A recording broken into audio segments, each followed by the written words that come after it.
AP ఎన్నికల వేళ రాజకీయ పార్టీలు ప్రచార వేడిని పెంచాయి. నామినేషన్ల పర్వం కూడా పూర్తయిన క్రమంలో నేతలంతా ప్రచారాన్ని ముమ్మరం చేసి ఓటర్లను ప్రసన్నం చేసుకునే పనిలో పడ్డారు.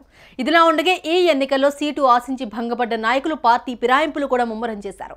ఈ క్రమంలో వైసీపీకి రాజీనామా చేసిన మాజీ మంత్రి డొక్కా మాణిక్యవరప్రసాద్ టీడీపీ తీర్థం పుచ్చుకున్నారు.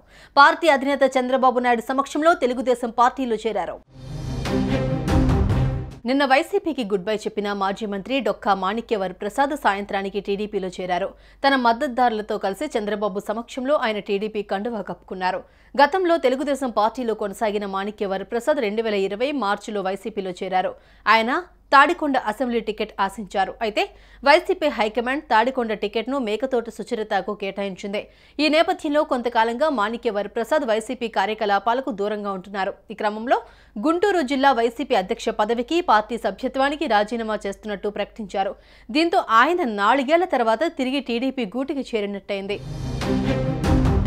మరోవైపు 2004 ఎన్నికల్లో కాంగ్రెస్ పార్టీ నుంచి తాడికొండ ఎమ్మెల్యేగా డొక్కా మాణిక్యవరప్రసాద్ గెలుపొందారు. 2009 ఎన్నికల్లోనూ అదే స్థానం నుంచి మరోసారి గెలుపొందిన డొక్కా వైఎస్ రాజశేఖర్ రెడ్డి మంత్రివర్గంలోనూ చోటు సంపాదించారు. ఇక రాష్ట్ర విభజన తర్వాత 2014 ఎన్నికల్లో డొక్కా మాణిక్యవరప్రసాద్ దూరంగా ఉన్నారు. ఆ తర్వాత తెలుగుదేశం పార్టీలో చేరిన డొక్కా మాణిక్యవరప్రసాద్ టీడీపీ తరపున ఎమ్మెల్సీ అయ్యారు.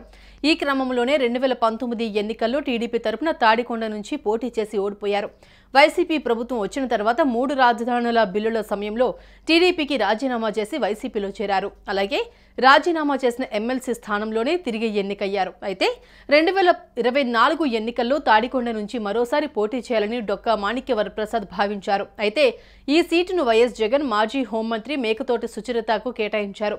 వైసీపీ అధిష్టానం నిర్ణయంతో పార్టీ ప్రచార కార్యక్రమాలకు దూరంగా ఉంటూ వస్తున్న డొక్కా మాణిక్యవరప్రసాద్ తాజాగా టీడీపీలో చేరిపోయారు.